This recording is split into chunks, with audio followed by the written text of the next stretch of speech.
Primero que todo, muchísimas gracias por la asistencia. Como saben, nosotros estamos con una continua presentación de exposiciones sobre distintos temas.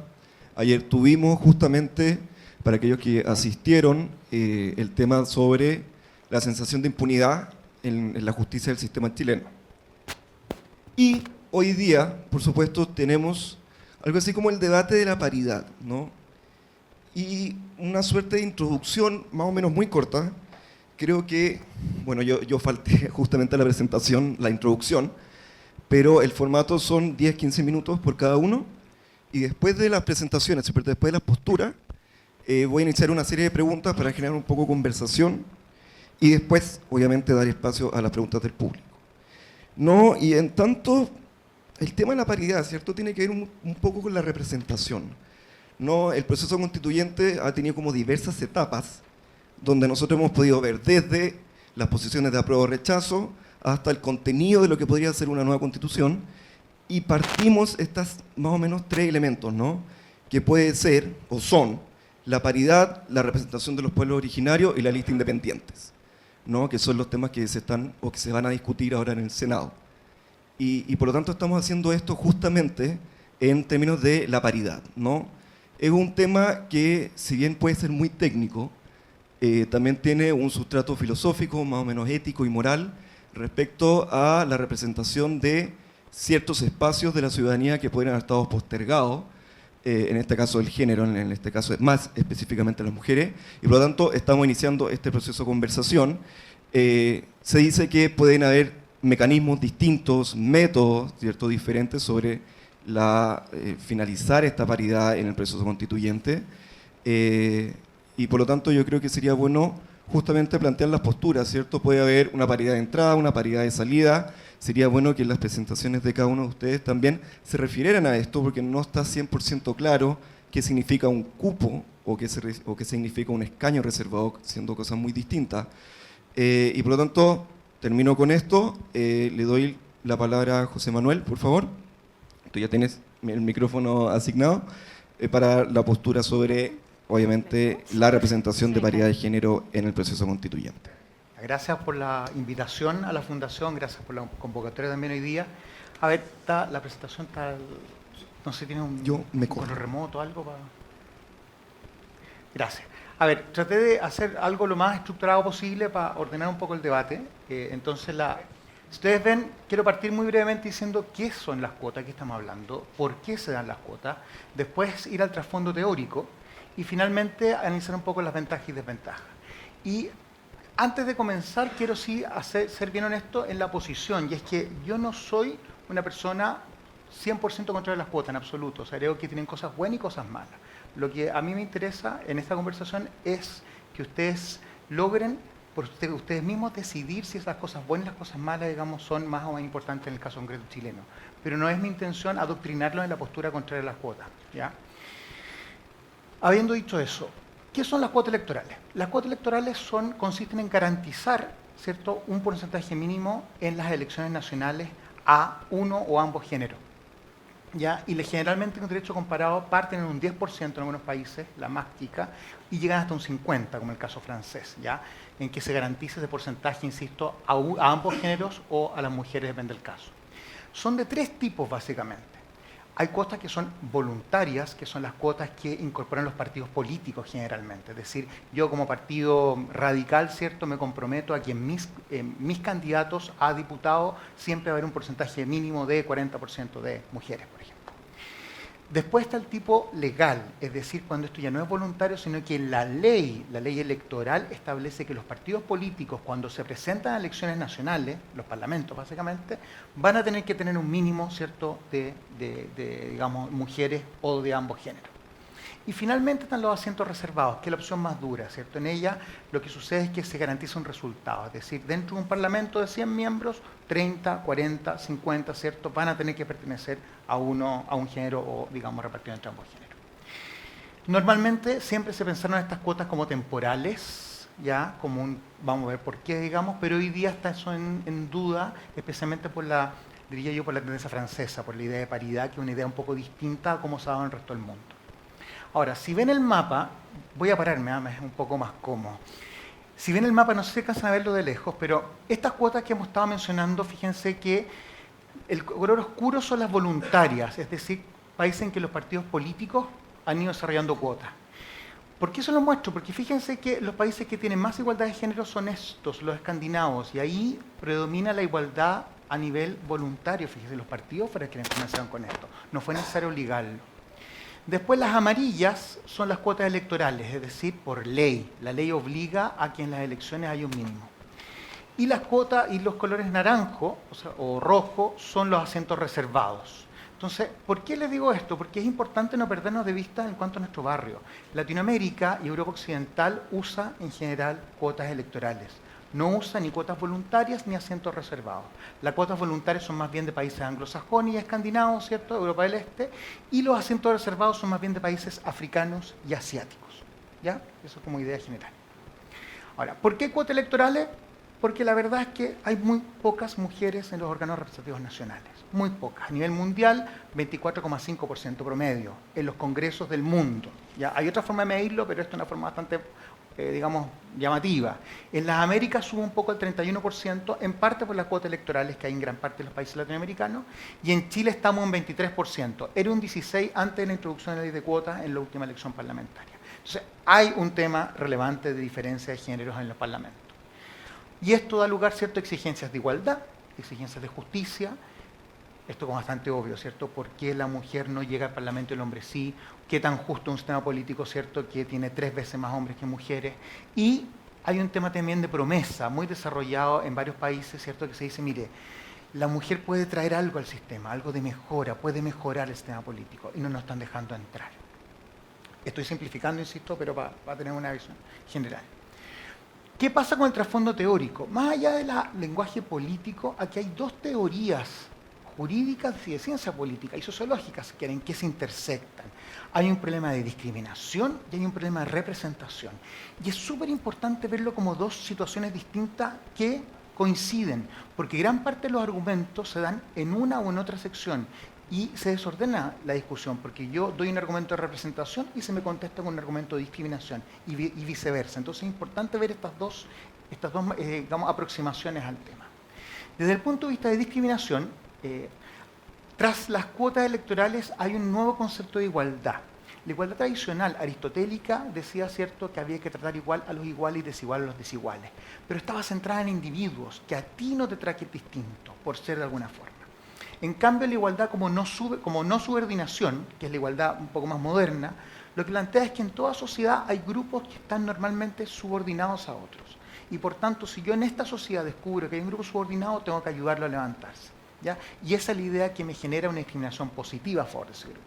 Por ejemplo, las castas en India, o los African American, digamos, en Estados Unidos, ¿ya? Sectores que siempre están bajo el resto y que por tanto hay que levantarlos. Y desde el punto de vista de representación, y esto quizás lo más clave entiendo yo para el día de hoy, para la conversación, es una forma distinta de representación política, y esto es bien importante. La representación política a la que estamos acostumbrados nosotros es una representación de ideas basada en el voto. Es decir, ¿dónde está la representación?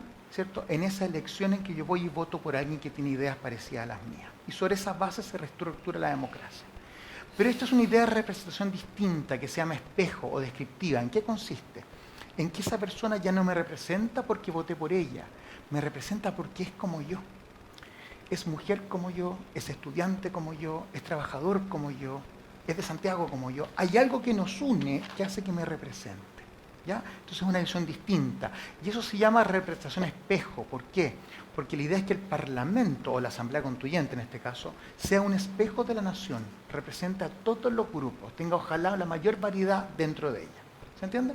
Entonces, esta representación espejo descriptiva, la verdad es que no aplica a todo, y aquí no voy a entrar en la lata, digamos, este cuadrito, pero ¿a qué voy? Cuando uno habla de representación política, hay que ser también bien fino en lo que uno está representando. Yo puedo representar intereses de un grupo, puedo representar deseos de un grupo, puedo representar perspectivas de ese grupo, puedo representar opiniones. Y la representación descriptiva que estaba hablando sirve para algunas de esas y no sirve para otras. ¿Ya? Entonces, por ejemplo, si yo quiero representar perspectivas, es decir, desde donde yo miro la vida, la descriptiva es muy útil. Porque, para poner el ejemplo, ¿cierto?, el caso de las mujeres, solo una mujer entiende lo que es un parto, podríamos decir. Entonces, no es sustituible ese conocimiento y esa perspectiva, no es sustituible por otra persona que no sea mujer que haya tenido un parto. No sé si entiende la lógica. Es una forma de ver la vida. Solo una mujer, y esto ha estado ¿cierto?, en el debate, puede entender lo que es el acoso que sufre cuando sube una micro y la miran, ¿cierto?, se acercan a ella, etc. Eso es perspectiva. Pero si voy a la representación de intereses, por ejemplo, la representativa ya no es tan importante. La representatividad es descriptiva. ¿Por qué? Ejemplo, los exportadores tienen como interés que el dólar esté alto. Da lo mismo quien represente esa idea, puede ser un exportador o no, puede ser un hombre o una mujer. Lo importante es que voy a defender ese interés. ¿Se entiende, no? Entonces, cuando yo represento intereses, que sea como yo el representante no es importante. Cuando yo represento una perspectiva, es súper importante que me representa. Entonces, tengo que ver. En general, en democracia uno tiende a destacar la representación de opiniones sobre la perspectiva de los intereses, ¿ya? Y las opiniones en general también, tampoco son tan adecuadas a la representación descriptiva que estamos hablando. ¿Cuánto me queda, perdona? 8 minutos, ya. Entonces, rápidamente, ventaja y desventaja. Ventaja, el fast track que se llama. Estos números que vimos al principio han ido avanzando en forma muy lenta. Se calcula que antes de 100 años o 80 años no va a haber igualdad en los congresos, por lo menos, ¿ya? Entonces, por tanto, se desarrolla las cuotas como una forma de fast track. Apuremos el proceso. Obliguemos a que el proceso, digamos, logre mayor igualdad en representación política entre hombres y mujeres. Y para eso una buena cuota sirve, evidentemente que sí sirve, una buena cuota, porque las cuotas en general también pueden ser malas cuotas, mal hechas, y cuando están mal hechas los partidos políticos son maestros en no cumplir la cuota. Entonces una cuota que quiere funcionar tiene que estar muy bien hecha. Y les doy el ejemplo en eso, y nuevamente el ejemplo francés quizás fue el más claro. Francia partió con una cuota del 50%, la más ambiciosa nunca, y en la primera elección salió como un 18% de mujeres, y eso fue porque estaba mal hecha la cuota, ¿ya? Entonces, más allá de los objetivos, es importante ver cómo la hago. Segundo, ventaja, no es una cuota dura. ¿A qué voy con esto? Las cuotas pueden ser de medios o de resultados. Las cuotas de resultados cuando yo te garantizo, por ejemplo, los asientos reservados, que al final del día va a haber una cantidad de mujeres de pueblo originario sentadas en el Parlamento. Y eso que causa más controversia. En cambio, la cuota de medios es una cuota que va en un proceso, pero no tiene la decisión final. Por ejemplo, las cuotas en el voto. Las cuotas electorales lo que hacen en general es que aumentan la posibilidad de elección del votante. Antes no había mujer en la papeleta de votación, hoy día va a haber, y yo puedo elegir si quiero un hombre o una mujer. Pero yo decido, por tanto, no es una cuota de resultados de medio. El elector podría no elegir una mujer, ¿ya? Entonces, las cuotas electorales en general no son tan duras y permiten respetar un poco mejor los derechos al voto y el derecho a voto pasivo que se llama, ¿cierto?, que es la candidatura. Hay un tema de representatividad, ¿cierto? Las cuotas electorales sí han causado en varios países, esto está bastante estudiado, ¿cierto?, que en el Parlamento entren más mujeres y que eso dé una sensación al menos de mayor representatividad, ya de mayor justicia también, podríamos decir, digamos, de género. Y también hay un cambio de mentalidad, porque en la medida que hay más mujeres en el Parlamento, que las mujeres toman labores políticas más visibles, que lideran comisiones, que lideran cámaras, etcétera, también eso va causando un efecto de demostración, ¿ya? O sea, va rompiendo barreras, y eso también es una cosa buena. Vamos a las desventajas, quiero que me quede un poco más acá, porque entiendo que me trajeron un poco para esto, para hacer un poco el deber del malo de esto, así que... Desventaja. El impacto. Yo creo que hay que desmitificar este tema. Las cuotas de partida no son solución al problema ni de la discriminación ni de la representación. Pueden ayudar, pero hay que bajar las expectativas. Tanto cualitativamente como cuantitativamente. En lo cuantitativo, es decir, qué tan exitosas son, no me voy a quedar, porque eso depende mucho de cómo se haga.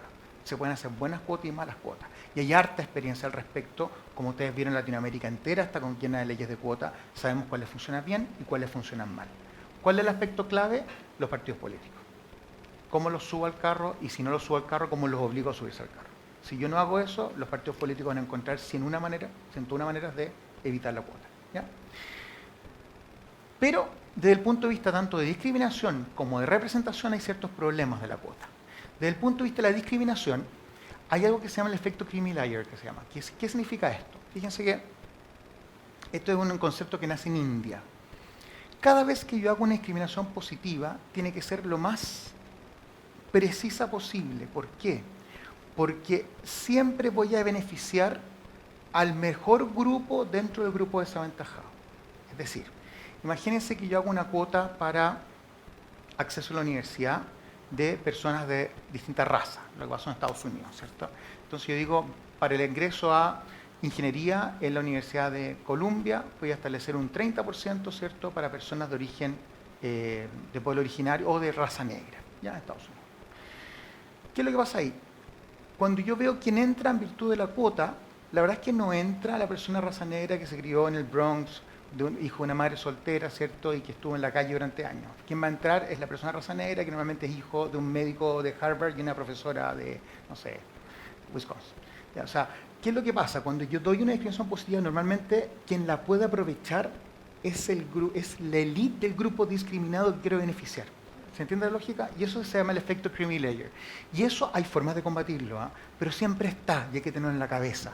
Y mientras más grande el grupo que yo beneficio, más difícil combatir el efecto creamy layer. Lo puedo mejorar en la medida que vaya reduciendo el grupo. Segundo, otro problema que tiene desde el punto de vista de discriminación, no de representación, es el tema de los otros grupos. Desde el punto de vista de teoría de la discriminación, ustedes ven que es difícil priorizar discriminación en una sociedad. Pero un elemento que te ayuda a priorizar, porque necesitas priorizar, es la invisibilidad. Mientras más invisible el grupo, generalmente es un grupo menos empoderado y que necesita más ayuda. Entonces, el problema que tiene generalmente las cuotas electorales, especialmente la paridad, cuando se hace 50-50, es que a veces invisibiliza a otros grupos que desde el punto de vista de discriminación también tienen un reclamo que puede ser igual o mayor, digamos, ¿ya? Si ustedes ven hoy día en Chile el ejemplo es claro. Estamos hablando del tema paridad y estamos hablando del tema cuotas a pueblo originario, pero el resto de los grupos, nada, digamos. Los discapacitados en su momento lo pelearon un poco, pero ya desaparecieron, ¿ya? Entonces hay otro grupo, migrantes, hay otro grupo, digamos, que no han aparecido. Y finalmente hay un tema de qué tan importante es el sexo o el género en política. Y esto es un argumento que viene de la primera generación de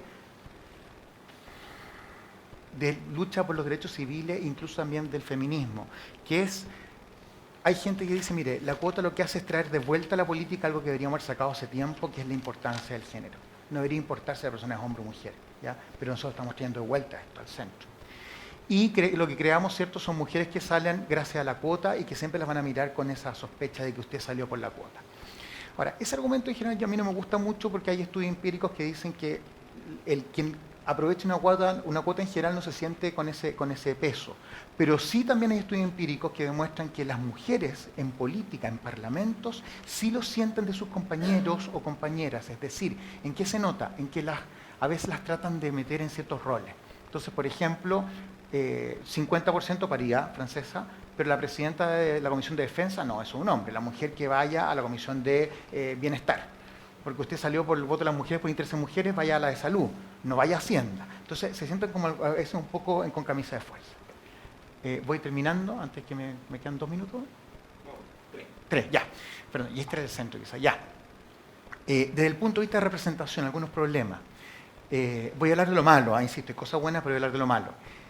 Representación, a ver, cuando uno representa grupos con representación descriptiva, el espejo que hablábamos, de alguna forma hay un problema de esencialismo, de suponer que todos los miembros de ese grupo comparten algún rasgo que define su personalidad o define en este caso su rol político. Es decir, que la femineidad o el color de tu piel o tu religión es tan fundamental en ti que de alguna forma define tus rasgos políticos. Y eso es complicado porque es determinista, porque es simplista, yo simplifico una persona a un rasgo, su raza, su sexo, su género, etc.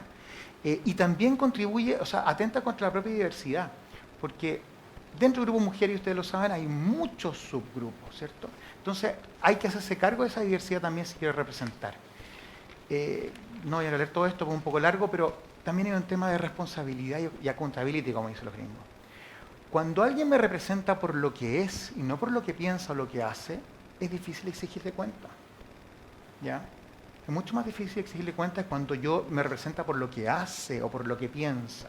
Entonces es peligroso cambiar el foco completamente de representación política tradicional a la descriptiva, porque la responsabilidad se diluye, ¿ya? Segundo o tercero, hay un tema especial con el tema mujeres que no se da con otros grupos que aspiran a la representación de este tipo, y es el tema del tamaño. Como las mujeres son la mitad de la humanidad, eso hace que si yo realmente me tomo en serio la discriminación, o sea, perdón, la representación descriptiva, quiero reflejar en el Parlamento, yo necesito hacer algo mucho más fino que la cuota de género, porque es un grupo muy, muy heterogéneo, ¿ya? Entonces, póngase en el caso, una mujer que vive en una población que tiene 10 hijos, que es madre soltera, ¿cierto?, etcétera, migrante, tiene muy poco que ver a veces con una mujer, ¿cierto?, que vive en barrio alto, que es profesional, etcétera. Y quizás hay otros factores de conexión que pueden ser más relevantes para esa mujer cuando decide en política, ¿ya? Entonces, si yo quiero representar eso, no basta con representar mujeres, tengo que representar grupos. Y hay cierta prueba empírica, ya no digo cierta porque todavía hay poco, pero hay algo, especialmente en Francia nuevamente, que ha demostrado que las mujeres que entran al Parlamento vía cuota electoral tienden a ser del mismo grupo que los hombres que ya están. Es decir, mismo grupo social, mismas universidades, no gana mucho la diversidad, salvo en el tema exclusivamente de género, ¿ya? Ojo en eso.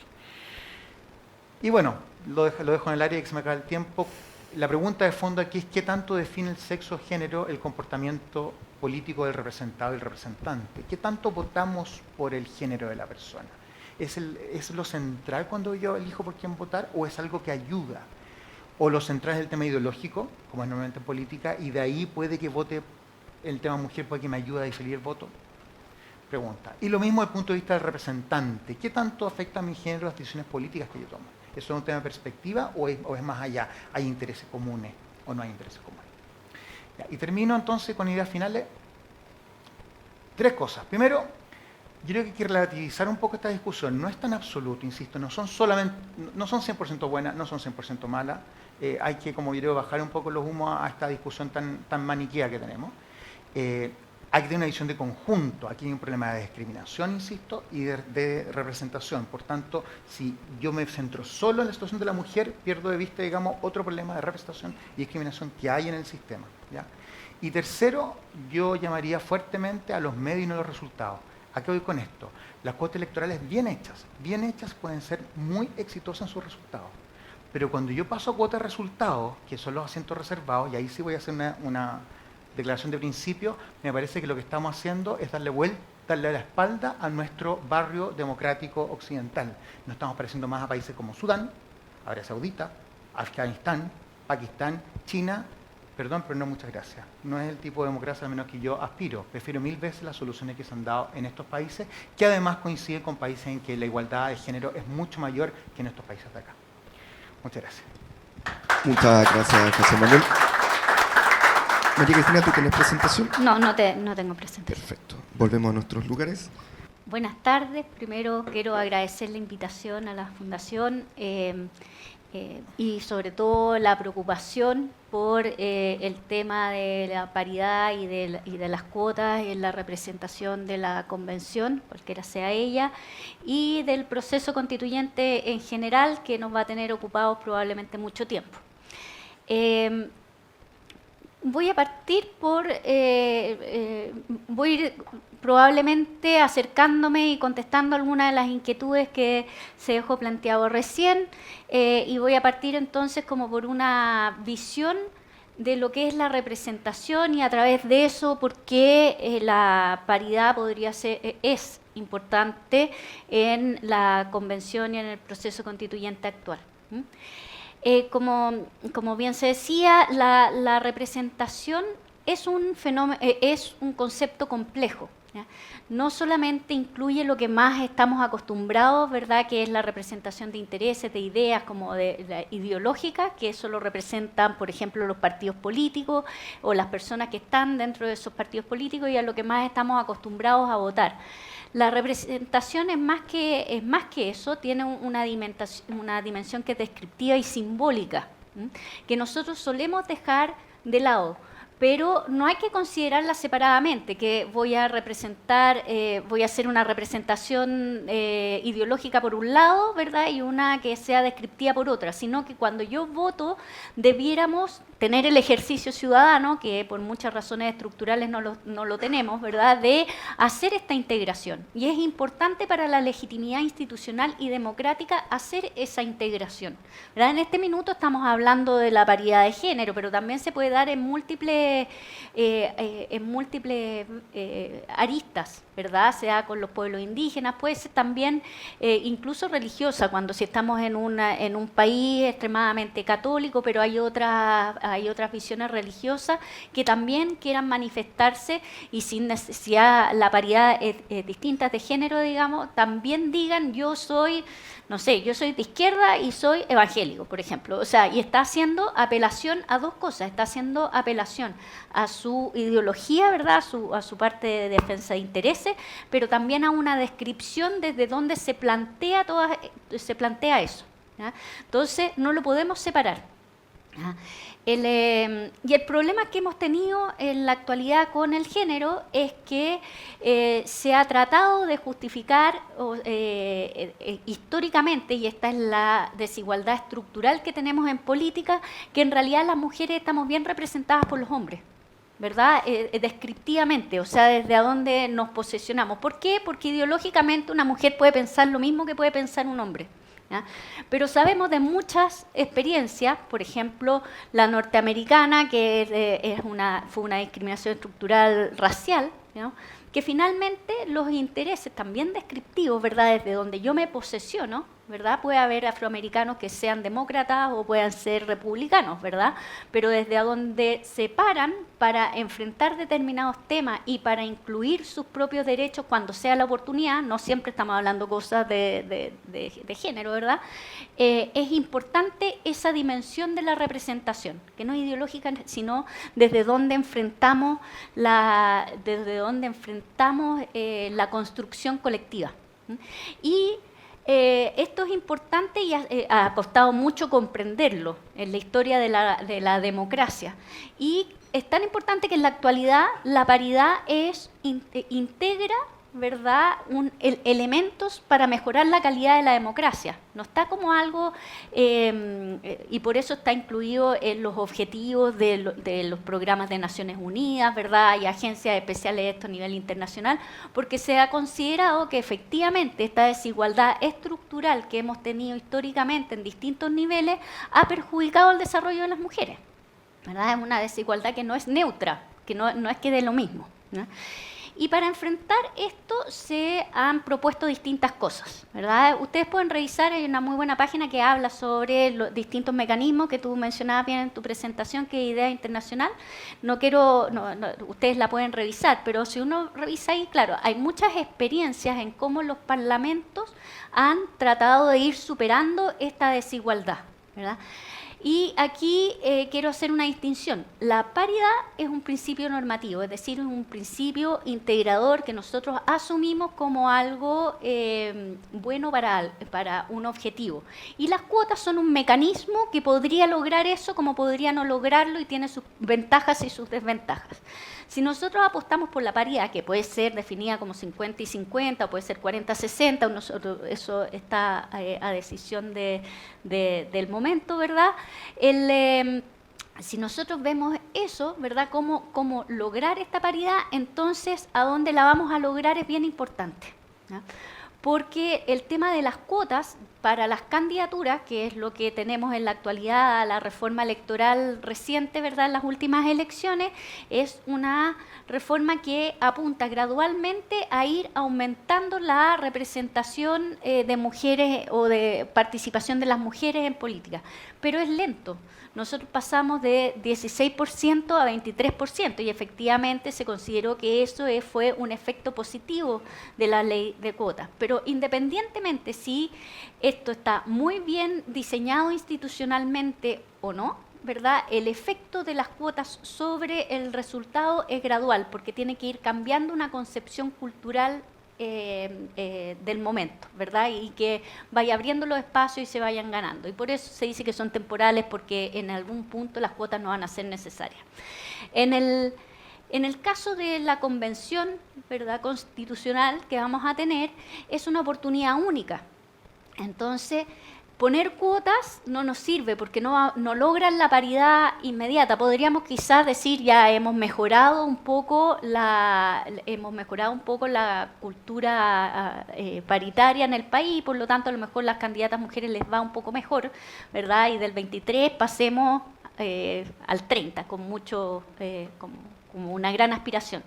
Y si nosotros vemos la paridad como un principio normativo, es decir, que la Convención Constitucional debiese tener una representación en su dimensión compleja, ¿verdad? En este principio se podrían discutir otros, pero en esta dimensión compleja, en realidad nos vamos a quedar cortos, no vamos a alcanzar a tener una convención paritaria. Entonces, ahí viene la discusión de los mecanismos en los cuales esto se podría lograr y que es la discusión que está en la actualidad en el Congreso.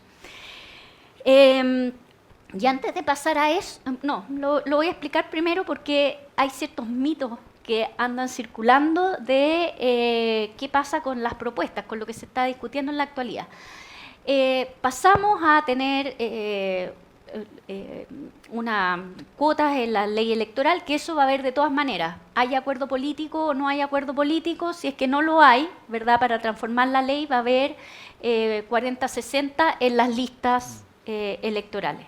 Pero el proyecto que se está discutiendo ahora, que fue aprobado en la Cámara y que está aprobado y que se va a discutir en el Senado, apuesta por una corrección al final, ¿ya?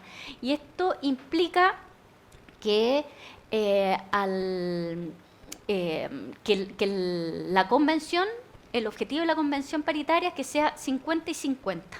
Entonces, las candidaturas tienen que ser 50 y 50, pero al final, en la fórmula electoral, ¿verdad? Si esto no se logra, ¿verdad? Se va a desplazar, ya sea un hombre o una mujer, y se va a reemplazar por el género que falta, para llegar a ese dentro de la lista. Por lo tanto, lo que uno no está traicionando el interés que se protege, ¿ya? Porque la lista es la lista, no sé, de un partido político o de una agrupación independiente X, ¿verdad? Y ese interés queda aún representado. Lo que estás haciendo es aumentar o mejorar tu dimensión descriptiva de quienes van a ir a la convención, ¿ya? Y esto en los distritos que son pares es muy fácil, ¿verdad? Porque 50 y 50, y en los que no son que son impares, hay una corrección en que impide que haya que nos pasemos, o sea, que todo sea de un solo género. Entonces, las de 3, solamente 2 pueden ser de un género, el otro cupo tiene que ser del otro género. Si son 5, son 3 y 2, y si son 7, son 4 y 3, ¿ya? Entonces, por eso, como tenemos distritos que son pares o impares, de aprobarse esta propuesta, no vamos a tener 50 y 50, pero va a fluctuar entre un 45 y un 55, ¿no? ¿Y qué se ha dicho de esto? ¿Verdad? Entonces, están los que están muy en contra de la corrección del resultado, bajo cierto mito. Yo lo llamo mito porque yo creo en que esta es una mejor fórmula y ya voy a explicar por qué. Hay varios mitos. Uno de ellos es que esto es antidemocrático, ¿ya? ¿Por qué sería antidemocrático? La peor frase, digamos, para representar esto desde mi punto de vista es que dice que se mete la mano en la urna, en el fondo como que se distorsionan los resultados al final para cambiar, y si salió un hombre, entonces lo bajamos y lo reemplazamos por una mujer, ¿ya? Esto es un mito porque las reglas electorales, todas las fórmulas electorales, los sistemas electorales no son más que una transformación de los votos en escaños. Y cuando tenemos fórmulas proporcionales, esa supuesta antidemocracia o meter la mano en la urna se sucede siempre, ¿ya? Porque tú lo transformas no en sistema mayoritario, el que tiene más votos gana, sino que tratas de hacer una proporcionalidad, y esa fórmula, que es la que nosotros usamos en la actualidad, es la de Hunt, lo que hace es, por ejemplo, que la lista que tiene más votos arrastre, ¿verdad? Porque lo que se trata de privilegiar ahí es esta representación ideológica de intereses, porque la lista tuvo más votos que otras listas, y probablemente alguien que tuvo más votos que esa persona arrastrada quede dentro, ¿verdad? Pero ¿por qué lo aceptamos? Porque es una fórmula, ¿verdad?, electoral que está previamente establecida y aceptada por todos, ¿ya? Y aquí viene una consideración. Entonces decimos, bueno, ¿qué tan aceptada estaría la paridad para nosotros? Y creo, y me da la impresión, al igual que todo el proceso constituyente, que la ciudadanía lo tiene mucho más aceptada que los actores políticos, ¿ya? Por eso se debate tanto. En la ciudadanía, en las últimas encuestas, y yo quedé muy impresionada porque jamás me imaginé que esto iba a ser así, ¿verdad? El 92% de los encuestados cree que la convención debiera ser paritaria, ¿ya? Y una convención no va a ser paritaria con cuotas, va a ser paritaria con un mecanismo de corrección final, ¿ya? Pero para aceptar eso tenemos que aceptar que la representación no es solo de intereses, sino que también tiene una dimensión simbólica y descriptiva, ¿verdad? Desde donde yo me sitúo. Y si nosotros aceptamos eso, ¿verdad? No es que las mujeres todas piensen igual. Lo que estamos diciendo es que todas las mujeres piensan distinto, y pueden ser unas de derecha, otras de izquierda, otras independientes, pero se sitúan desde otra dimensión o desde otra perspectiva en ciertos temas y en otros no, ¿ya? Y un ejemplo de esto, de cómo en el fondo las fórmulas proporcionales en general transforman los resultados de las mayorías, es que en la actualidad aproximadamente el 20% de los diputados no obtuvo la mayoría en sus distritos, ¿ya? Es un 20% en que la fórmula electoral cambió el resultado. Esto, yo no estoy diciendo esto todo lo contrario, yo digo esto es muy legítimo. A mí me gusta que así sea porque respeta, de alguna manera, da proporcionalidad y permite que unas minorías sean representadas, sobre todo en una sociedad que es muy diversa en la actualidad y tiene multipartidismo. Otro mito que da vuelta es la meritocracia, ¿ya?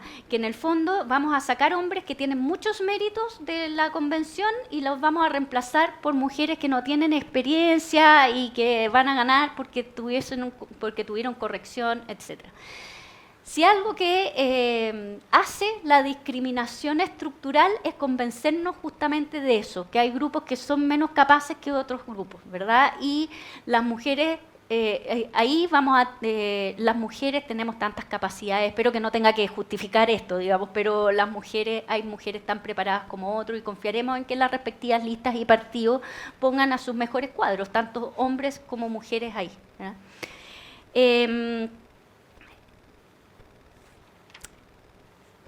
¿Cuánto? 4 minutos. Ya. Entonces, ese es el mecanismo que se está discutiendo en la actualidad, ¿ya?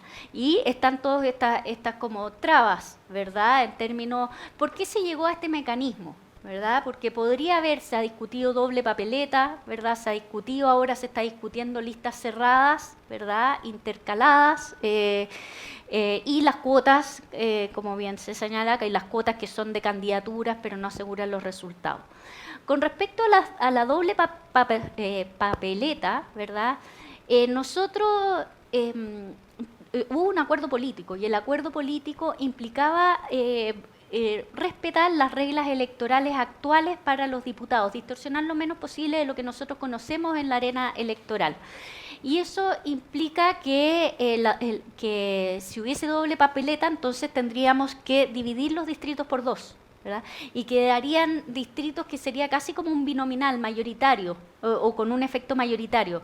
Esto reduciría el otro tipo de representación que queremos, ¿verdad? Que es la representación de ideas en la convención. Porque cuando tú tienes distritos chicos, porque los dividiste en 2, ¿verdad? Uno para elegir 2 candidatas mujeres y 2 candidatas de hombres, lo que se produce es una competencia que favorece a las mayorías, a los partidos o a las tendencias más grandes, porque no tienes tantos cupos que repartir. En el fondo es como si duplicaras tus distritos y los hicieras más chiquititos. Y tiene otro efecto que a mí no me gusta, que es separar las dimensiones de la representación, como que hay una competencia de hombres y hay una competencia de mujeres. Y es como si cuando llega y te dice, sí, este colegio es mixto, pero las mujeres van a una sala y los hombres van a otra sala. Alguien podría creer en eso, ¿verdad? Y de hecho hay colegios que no son así, pero en realidad no son mixtos, ¿verdad? Porque tú no estás compartiendo y no estás tratando de poner al servicio común ideas desde distintas perspectivas, ¿ya? Y por eso, entonces, hay una razón técnica de representación de ideas, pero también una razón simbólica y descriptiva de por qué la doble papeleta no ha sido una opción, ya por distintos grupos de mujeres, la red de politólogas, de abogadas, etc. ¿Y qué pasa con la última propuesta, que es la lista cerrada distrital? ¿Ya? Esa, si bien tiene virtudes, no es que no las tenga. Yo soy politóloga y las listas cerradas, los politólogos por lo general nos gusta porque fortalecen a los partidos. Yo sé que esto para la ciudadanía es horrible, pero fortalecer a los partidos, en el fondo estamos diciendo fortalecen las instituciones, ¿verdad? Y hace que el sistema democrático funcione mejor porque canaliza mejor las ideas. Y cuando hablamos de fortalecer los partidos, hablamos de que los partidos van a tener una mejor conexión con su agenda programática y la gente va a tener más claridad por lo que está votando. ¿Ya? Eso sucede con las listas cerradas porque no se privilegia tanto a la persona, sino al programa. La gente ve cuál es el programa de la lista y vota por esa lista. Y eso indudablemente puede ser bueno, ¿verdad? Pero no garantiza la paridad en este caso. Ya hemos estado haciendo simulaciones, ¿verdad? Y incluso puede favorecer mucho a los hombres, porque en el sistema actual, como está muy fragmentado, va a haber muchas listas distintas, tanto de partidos como probablemente de independientes, si es que se aprueba esa reforma, ¿verdad? Y va a hacer que los votos se dispersen mucho. Entonces, cada lista va a sacar, va a haber mucho de listas que saquen 1 o 2. ¿Ya? Incluso si tú pusieras a todas las mujeres al principio, esa no es la propuesta, es por sorteo, entonces es muy difícil de simular quién va primero en la lista, porque se propone que sea intercalado, igual que la propuesta que está ahora en el Congreso, que les expliqué recién, ¿verdad? Incluso podría pasar que como ganan siempre los primeros, y a lo mejor si los primeros son puras mujeres, quedar una convención 70% mujeres. ¿Ya?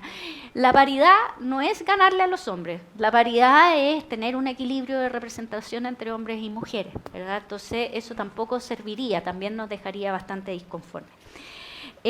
Por lo tanto, por eso no ha habido así como un aplauso cerrado a la propuesta actual que está más ligada al gobierno con respecto a las listas cerradas, porque como tenemos distritos que son chicos algunos, ¿verdad? Y tenemos mucha dispersión de partidos, en realidad no es posible asegurar la paridad si es que uno no se propone corregir al final dentro de la lista, ¿no?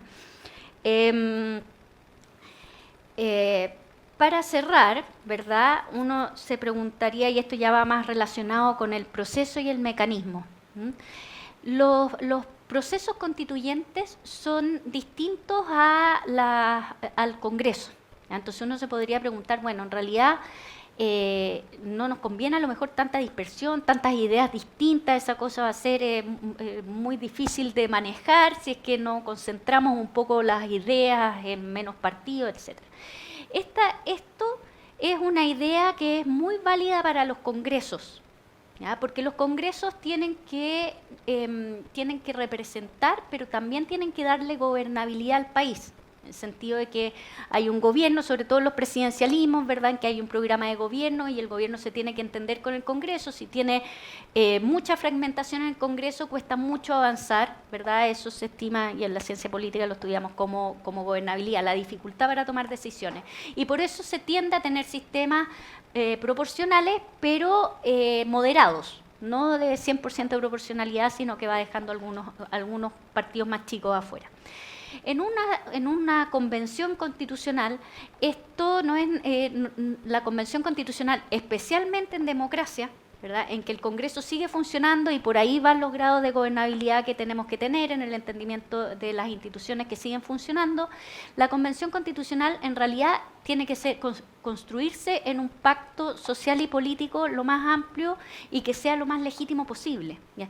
Y esa legitimidad en la actualidad está dado por inclusión y confianza, porque tenemos un problema institucional de legitimidad de nuestras instituciones tradicionales. Y es algo que el proceso constituyente debiera tratar de resolver.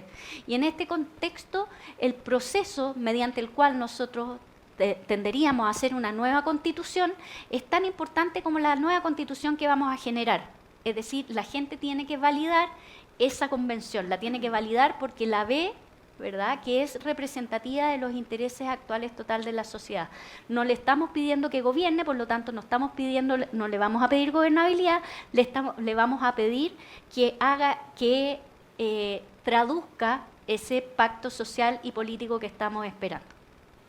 No es el momento para ver las reglas que están puestas para eso, pero en un contexto general, por esa misma razón de legitimidad, es que la ciudadanía ha manifestado, no solamente en el tema de paridad, sino también en el tema de independientes y en el tema de pueblos indígenas, que haya una mayor diversidad en la convención de lo que ha habido en el Congreso. Un aplauso, por favor. Muchas gracias, María Cristina. Siempre que modero, antes de hacer mis problemáticas preguntas, obviamente para generar debate, siempre dejo el espacio a los expositores para que puedan responder algo de sus respectivas exposiciones o profundizar en alguna idea. Si no quieren responderse o pelear, tampoco es la intención. Yo creo que es más interesante escuchar las preguntas que tenga, más que, no sé, ¿qué más? Sí, también. ¿Sí? Ya, perfecto. Yo, en honor, obviamente, al tiempo, en un acto democrático, voy a limitar mis preguntas para dejarle las preguntas al público, ¿no? Tengo yo creo que una o dos preguntas que podemos combinarlas. Gran parte de la discusión, obviamente, justamente el aspecto técnico era respecto al mecanismo, que no hay mucho entendimiento en la ciudadanía respecto a una lista cerrada, que es una lista abierta, cuál es el formato cebra, que también es lo que... Se me olvidó hablar de eso. El formato cebra, efectivamente. El formato cebra es hombre-mujer, hombre-mujer, hombre-mujer, partiendo por una mujer primero, ¿no? Que es, si no me equivoco, la propuesta de la UDI, ¿no? Y en doble papeleta, si no me equivoco. Están las dos propuestas. Están las dos propuestas. Sí. Pero el punto es, si es posible, y obviamente una pregunta abierta a los dos, esta separación entre interés ideológico y esta representación descriptiva simbólica, ¿no?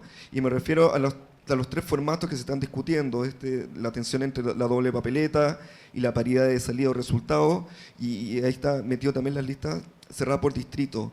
Finalmente la doble papeleta haría algo así como un binominal, pero no estaría representado solamente las ideas, pero no así la representatividad descriptiva o simbólica, y por lo tanto, si bien hay tres sistemas, que es con ventaja y desventaja, con uno es legítimo, hay algunos que aseguran la paridad de resultados, ¿no? De salida. El punto es si ese es solamente el objetivo y si se puede separar el interés, ¿cierto?, en el sentido binominal del interés ideológico, de la representatividad descriptiva. Y ahí me meto obviamente a esa frase de las mujeres están suficientemente representadas por los intereses de los hombres, ¿no? Obviamente una pregunta bastante compleja de responder, pero me gustaría enfocarla en eso, ¿no? Porque esa es la principal, yo creo, discusión. ¿Por qué tenemos que votar por el sexo y no así por las ideas, referente a los mecanismos? Y por qué habría que distorsionar el voto de tal manera, más allá de lo que explicaste, obviamente, María Cristina, respecto a esto, ¿no? Y que tú también, José Manuel, dijiste un poco de eso. Las desventajas, finalmente, de la salida o resultado y esta mano en la urna, ¿no? Lo dejo abierto. No sé si entendí muy bien la pregunta, la verdad. Es un poco larga, pero a ver, deja ver si Ya, apunto sí. a lo que tú quieres señalar. A ver, yo creo que uno de los peligros cuando uno habla de estas abstracciones de derecho constitucional o ciencia política es tomar un caballo y llevarlo hasta el final, hasta reventarlo. Acá hay un principio súper importante que es la mayor justicia y la mayor representatividad de la mujer en política. Pero es uno de los elementos centrales cuando tú estás construyendo algo como lo que estamos construyendo hoy día. Gobernabilidad, como tú decías, representatividad, intereses distintos que entran. Entonces, yo creo que el peligro va por ahí, como intentar, creo yo, forzar tanto un punto a costa de otros puntos que también deben protegerse. ¿Cómo lo llevo a esto? Y no sé si a tu pregunta. Yo insisto que a mí a ver, y en eso quizás no estoy de acuerdo con María Cristina. Yo creo que la primera ley electoral de cuotas fue el año 91, ¿ya? Argentina. Llevamos 30 años y hemos aprendido un montón a cómo hacer buenas leyes electorales para garantizar un porcentaje, quizás no el 50, pero 40 y varios, digamos, ¿ya? Y la experiencia mexicana fue muy importante, la francesa fue muy importante, la española. Yo estoy de desacuerdo con que esto habría que esperar 20 años más. No, yo creo que hoy día podemos hacer, no me estoy amarrando a las propuestas ni de la UDI, ni digamos, ni la nueva mayoría, pero hoy día se podría hacer electoralmente un resultado parecido. Pero Pero a mí me dice mucho el hecho que quizás el país, insisto, que más ha desarrollado la teoría de esto, que es Francia, ha logrado un porcentaje muy alto de mujeres sin llegar a las cuotas de resultados. Para mí sigue siendo un punto muy importante ese. Insisto, si tú ves el mapa, ese mapa es de IDEA. IDEA es una organización que se dedicó durante muchos años a promover las cuotas en el mundo. IDEA mismo te dice, mire, los países que valoran la democracia por otros aspectos, no solamente no llegan a los asientos reservados. A mí me parece que eso dice algo. Y no solamente con las mujeres, sino con otros grupos. No sé si va mucho tu pregunta eso, pero... Sí, de hecho sí. Gracias por traducirme o interpretarme. Un punto para generar el debate, ¿no? María Cristina dijo que esta era la oportunidad única, hablando del proceso constituyente, por lo tanto, sería bueno, no sé en cuánto tiempo Francia logró eso en cuotas voluntarias, para lograr justamente un porcentaje alto, siendo acá tenemos como un one shot, ¿no? Un solo tiro. De acuerdo, lo que pasa es que no fue tan... No hay que ser tan inocente, creo yo. No es un tema de cuota voluntaria, es el tema, insisto, que los partidos descubrieron cómo no cumplir la cuota. Y esto no es solamente Francia, en varios países, y México quizás es el mejor ejemplo. Ejemplo, yo quiero no cumplir la cuota, entonces tengo 30 mujeres y 30 hombres y mando a las mujeres en los peores distritos del partido, donde sé, digamos, que no tienen muchas posibilidades. O les doy menos financiamiento, ¿se escucha? No. Les doy menos financiamiento. O en Francia lo que hacían era peor todavía. Digamos, los hombres que estaban con poder, que ya estaban en el Parlamento, se salían de su partido, se presentaban por fuera y después de la elección se volvían a integrar al partido. O sea, maneras de vulnerarlo hay un montón, pero hemos aprendido ya cómo hacer una muy buena ley de cuotas, creo yo. Entonces, no creo que sea necesario, insisto, llegar al tema de asientos reservados.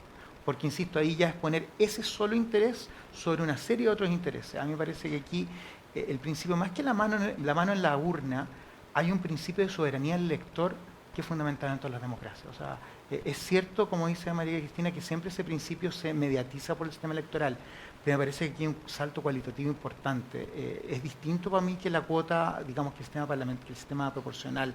El elector, aunque no me guste, y quizás esto es políticamente incorrecto, yo le reconozco al elector la libertad si no quiere no votar por una mujer. Y que él piense que es malo incluso. Es cosa de él, digamos. ¿Ya? O sea, yo creo que el elector tiene, cuando uno ejerce un derecho de ese tipo, uno no siquiera debe dar razón de por qué vota por quien vota. Es parte del derecho del elector. Y me parece que meterse a eso ya es demasiado.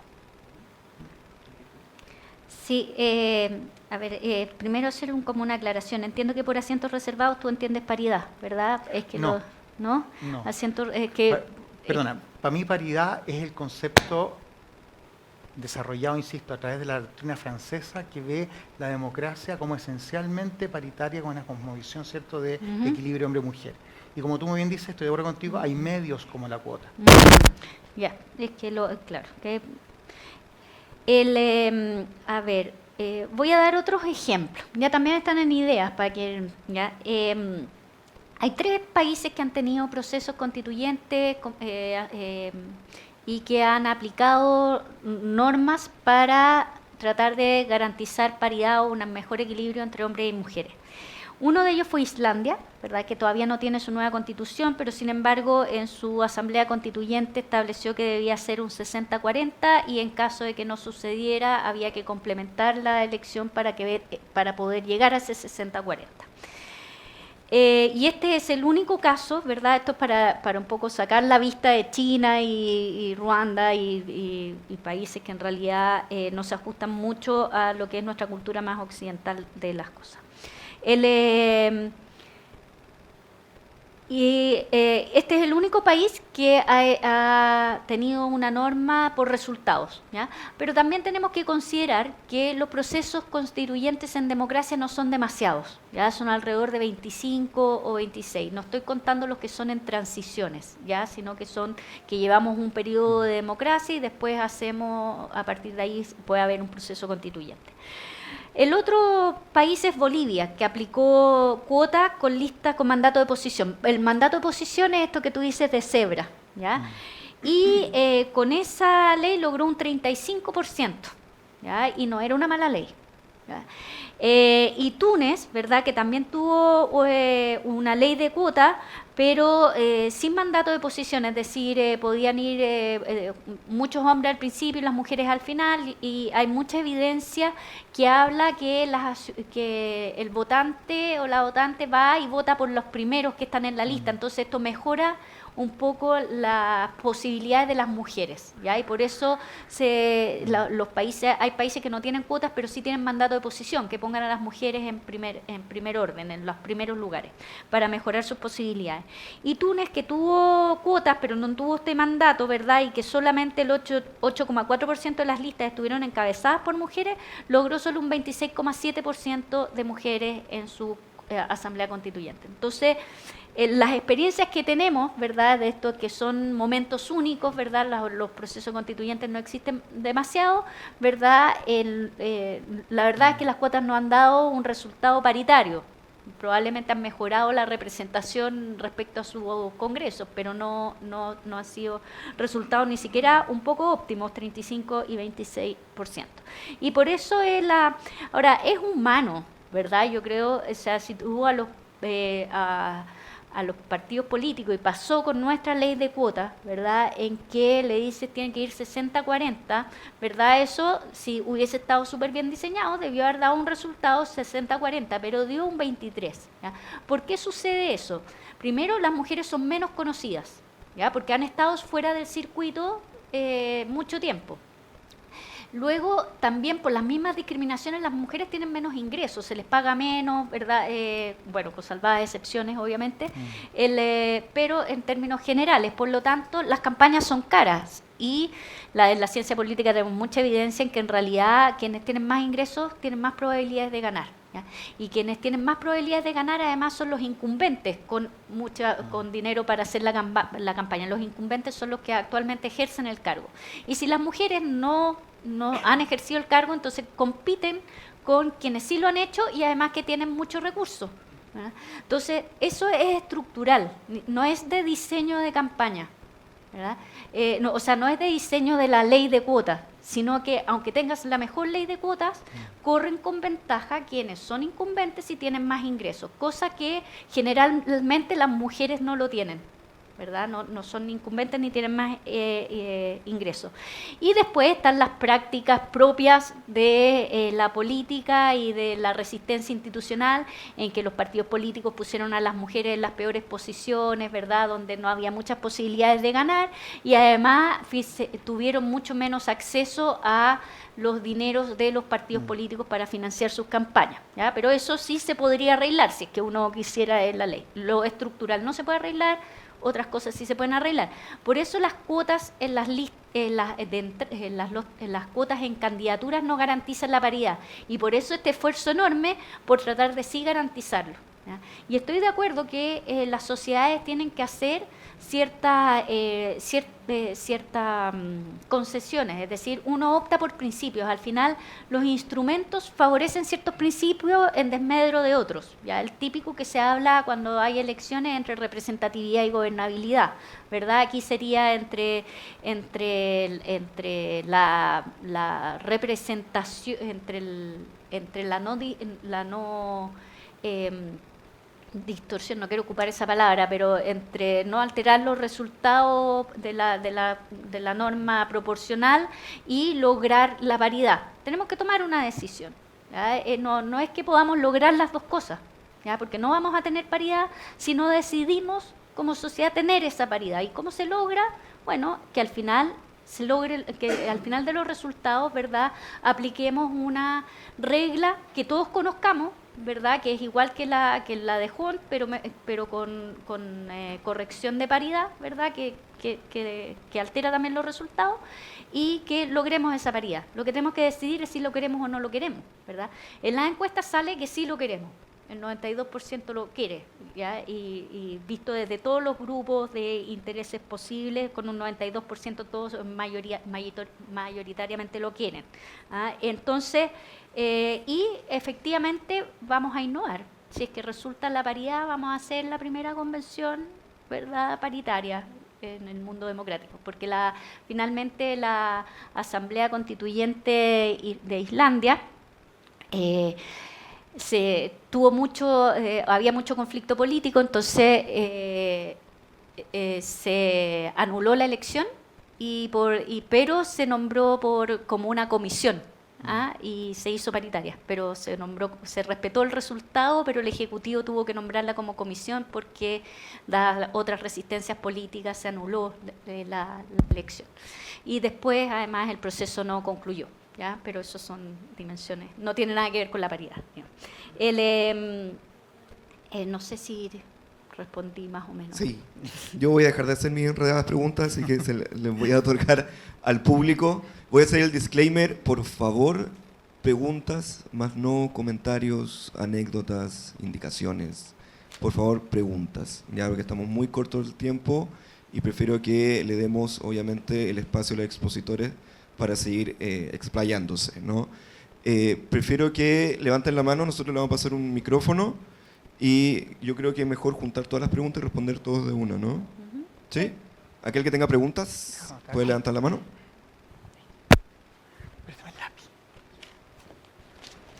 Considerando todos los aspectos y con todos los intereses, las buenas intenciones, hay un aspecto que hay que considerar y hay experiencia ya comparada acá en nuestro país. Para la elección del 2012, si no mal recuerdo, no hubo interés de alguna mujer por integrar alguna lista en la región de Magallanes, a pesar de la intención de Renovación Nacional de implementar esto. Entonces también ahí hay un aspecto que, independiente de todas las fórmulas y todos los porcentajes que hay aquí, en momentos determinados mujeres prefieren no participar. Entonces ahí ¿cómo se va a fomentar ese aspecto para que la mujer se interese realmente? Y si se puede llegar a estas fórmulas y a estos porcentajes o estos números que se han mencionado acá. Bueno, yo voy a complementar un poco lo que él decía respecto a Anne Phillips. Ella como que menciona un poco lo que acaba de señalar, o sea, las mujeres que tienen la intención realmente son las que son partícipes. Dudo que las mujeres que están inmiscuidas en política no tengan interés de poder expresarse, ¿no es verdad? Pero ¿qué pasa más a la dinámica interna de los partidos que desconozco? Respecto, por ejemplo, María Cristina señalaba del tema de los incumbentes, de los financiamientos. ¿No puede ser tal vez una solución que se dé desde dentro de los partidos para que, qué mejor que ustedes, que como compañeros, ¿no es cierto?, sepan sus meritocracias, sus experiencias en política, para poder consensuar los cupos respecto de la elección, digamos, entre ustedes para poder ser electos? Es un poco como va a apuntar mi...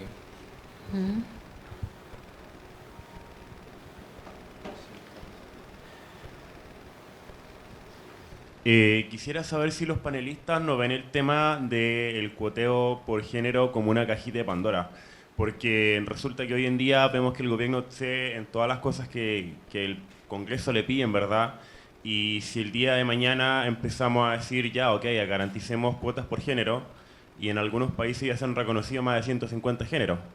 Entonces, si al final va cada uno a empezar a anotarse a la fila, oye, yo también quiero representación, como esto después nos ha transformado en un circo el día de mañana.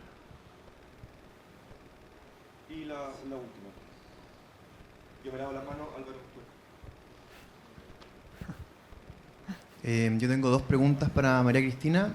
La primera es que yo entendí que ella, en esta búsqueda de paridad, la solución práctica que propone es escaños reservados, y me gustaría preguntarle si quiere un 50% o un 60-40, porque mencionó ambas fórmulas, pero no manifestó una preferencia.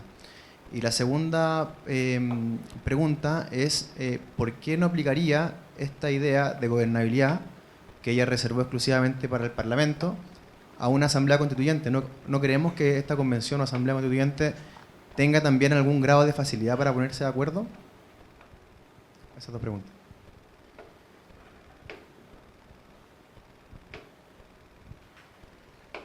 Perfecto, gracias. ¿Quién quiere partir?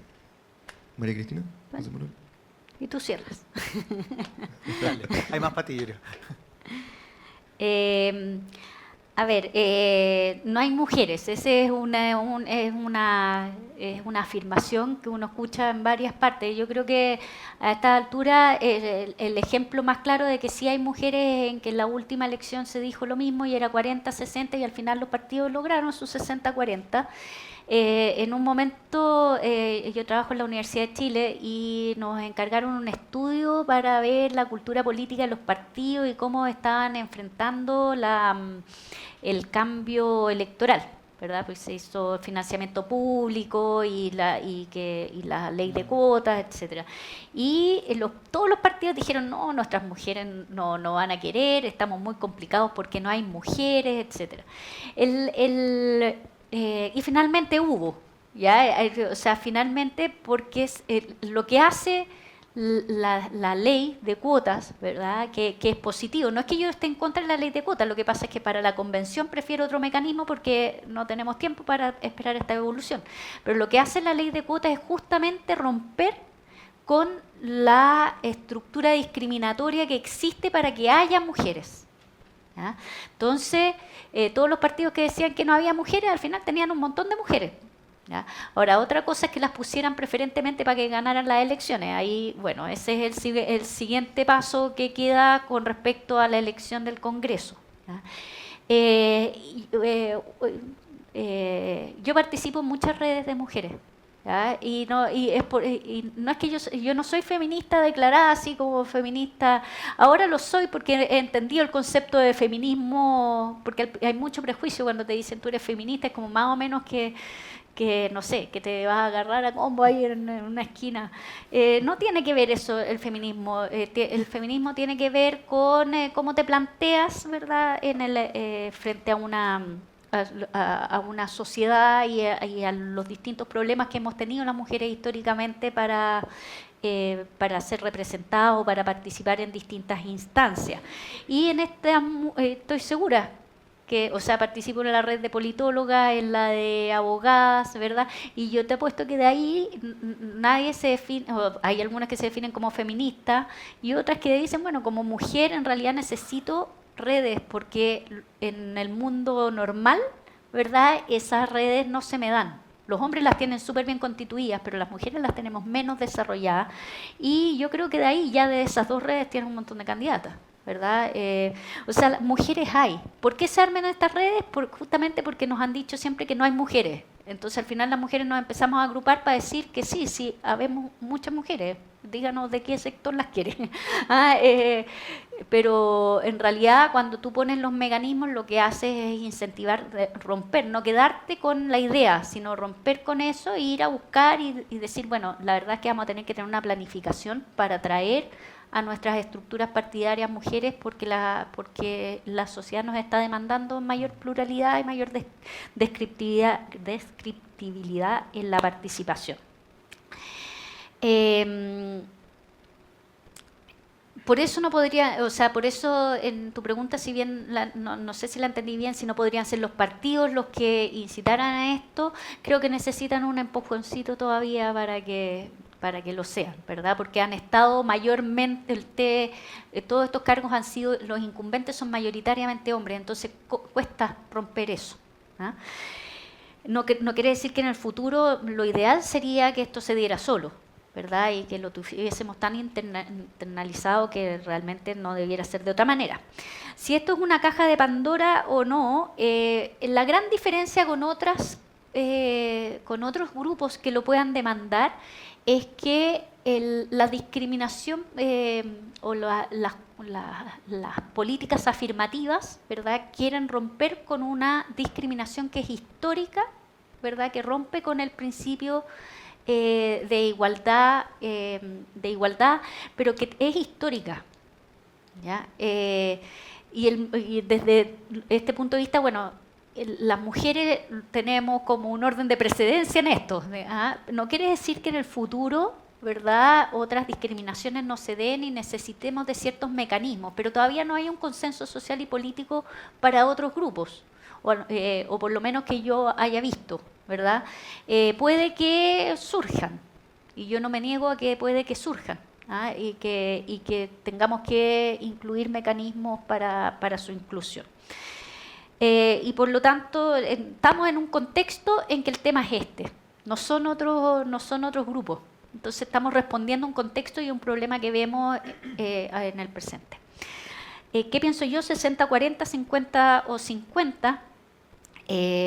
Lo que está, las simulaciones que hay con respecto al proyecto que ya existe, que se ha discutido, que está aprobado en la Cámara de Diputados y que se va a discutir en el Senado, va en un rango de 45-55 de paridad, que puede ser para hombres o para mujeres, ¿ya? Porque como tenemos distritos impares, no es un 50 y 50. Yo, la verdad es que cuando Bachelet hizo su gabinete paritario, a mí vi un titular que me dio mucha risa, decía, Bachelet no está cumpliendo con la paridad porque tiene 21 hombres y 20 mujeres.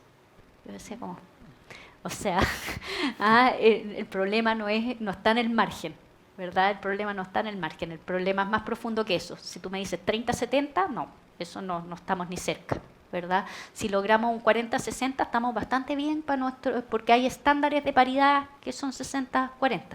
Y lo que se está proponiendo son 45, entre 45 y 55, que así quedaría.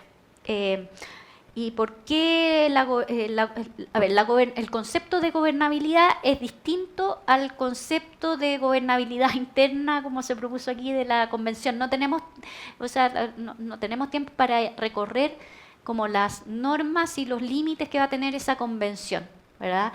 Pero está más que entregada, probablemente lleguen muchos grupos con sus propuestas, ¿verdad? Y se va a generar un debate, pero hay mucho camino que recorrer todavía para ver eso, porque todos los procedimientos no están determinados, incluso hay ciertos procedimientos que va a tener que ver la misma convención a través de su reglamento, etcétera. Y la gobernabilidad interna va a depender de eso, ¿verdad? De cómo se haga el debate interno, que todavía queda por trabajar, eso está en el camino a la convención. Y a la gobernabilidad que yo me refería es a la que se produce en la relación entre los poderes, ¿verdad? Y la toma de decisiones que son cotidianas en la vida de un país que tiene que seguir funcionando. No es que vayamos a detenernos, ¿verdad? Y convención constitucional y todo lo demás se detiene, sino que hay que seguir tomando decisiones. Por lo pronto, una ley de presupuesto todos los años, ¿verdad? Para asignarle a los programas, asignarles recursos, etcétera. Y me refiero a gobernabilidad en que eso no se puede estancar en ningún sistema político, ¿verdad? Cuando se ha estancado, nos ha ido mal, ¿verdad? O golpes de Estado, o guerras civiles, etcétera. Ya eso o mucha turbulencia social. José Manuel. A ver, yo noté dos cosas acá. Respecto a la caja de Pandora, le ponía una respuesta políticamente incorrecta quizás, pero me parece que aquí hay un tema de real politics. Y lo estoy viendo desde el punto de vista de teoría de la discriminación. En general, cuando uno estudia desde discriminación, no desde representación de estos problemas, normalmente, y es un poco triste, pero normalmente quien obtiene algún beneficio es el grupo que ha logrado visibilizarse y lograr algo de poder, ¿ya? El grupo más invisible generalmente no logra ese poder. El tema de la representación de este tipo no parte con las mujeres, parte con los grupos obreros en el siglo XIX. Ellos fueron los primeros que dijeron, a mí no me sirve este parlamento en que hay pura gente burguesa sentada, yo quiero que alguien que hace como yo el fierro todos los días, ¿cierto? Va y se sienta y va a poder pensar como pienso yo. O sea, esta historia viene de atrás. Y en esta historia que parte en el siglo XIX, hay grupos que han sido mucho más exitosos que otros en lograrlo. Y normalmente son los grupos que tienen algo de poder. A mí me parece que las mujeres hoy día tienen mucho más poder porque son muchos más, digamos, además, ¿cierto? Y además tienen distintas posiciones que otros grupos. Entonces es más fácil para ellos lograr, digamos, este tipo de beneficio, no es un beneficio, de medidas especiales. Ahora, dicho eso, ¿qué va a pasar mañana? ¿Qué otro grupo? No son muchos normalmente los que lo logran a nivel comparado, son pocos. Pueden ser grupos étnicos, religioso, como puso el ejemplo María Cristina, Irlanda del Norte es un ejemplo religioso súper interesante, étnicos, Malasia puede ser, o sea, esto es bastante más común de lo que uno piensa, pero siempre son dos grupos, no sé si ha llegado a tres a algún país, porque son pocos los grupos que logran pasar este umbral de, insisto, de poder, porque necesitas poder para esto, algo de poder. Y segundo, y relacionado a eso, lo que llama la atención, sin embargo, que tiene esta historia de discriminación, de representación descriptiva normalmente está pensada en grupos mucho más, con una identidad mucho más potente. Aquí voy al libro que tú leíste, Dan Phillips, ¿cierto? Politics of Presence, me imagino. Si tú comparas distintos grupos, esto está unido a la idea de política de identidad, ¿cierto? Y mientras más grande y homogéneo el grupo, más se diluye el concepto de pertenencia e identidad. Por tanto, la representación descriptiva, en general, la original especialmente, está mucho más pensada en grupos determinados. Por ejemplo, este grupo racial que vive en los Rapa Nui en Chile, por ejemplo. Un grupo que está racial, con un tema étnico, que vive en un lugar geográfico. Ahí te funciona muy bien el elemento descriptivo de la representación. Cuando son grupos tan grandes, la verdad es que funciona más o menos. Entonces, no es un tema teórico, yo creo que es un tema más bien político. ¿Ya? ¿Quién obtiene esto?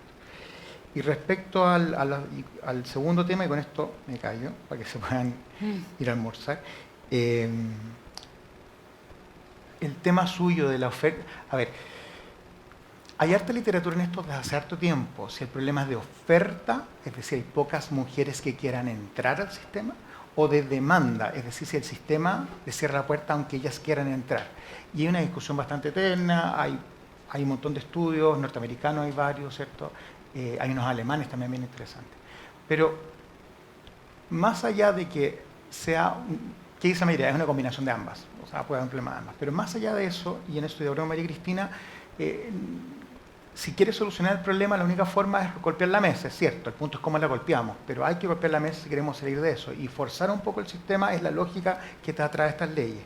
Sin embargo, y aquí nuevamente quizás no ser tan políticamente correcto, el peligro, creo yo, aquí es que esto se convierta en un epifenómeno, es decir, desde el punto de vista de discriminación, nuevamente, no de representación, no garantiza, creo yo, demasiado el hecho que logremos tener un 45% de mujeres en la Convención Constituyente. Hay un tema de legitimidad, como dice María Cristina, estoy de acuerdo. Hay otras formas de medir la legitimidad que no son esas, pero eso es una forma.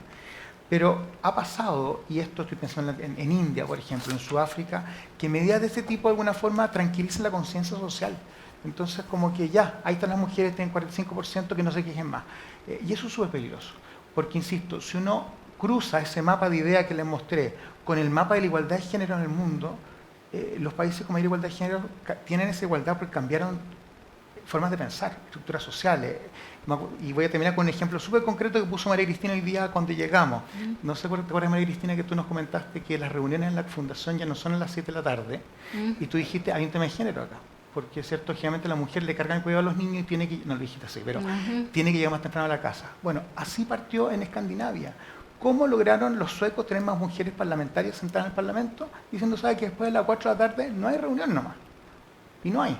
Entonces, cuando tú empiezas a cambiar, y para eso tuvo que estar una mujer y decirlo, porque a los hombres no se me había ocurrido, perspectiva. Entonces, claro, tú logras cambios de verdad en la medida, digamos, que tú logras bajar de esta teoría y de números, digamos, a cambios concretos sociales. Sin eso, la verdad que esto se va a convertir en un placebo. Eso. Estamos. Un dato a la causa respecto a la caja de Pandora. En el Parlamento, en el Congreso, perdón, cuando se discutió justamente la paridad en el sentido de que se aprobó, hubo una indicación respecto al grupo LGTBI, sobre el 10% creo, y la rechazaron, y por amplia mayoría, justamente en esa votación. Pero era un dato a la causa un poco para complementar su dicho.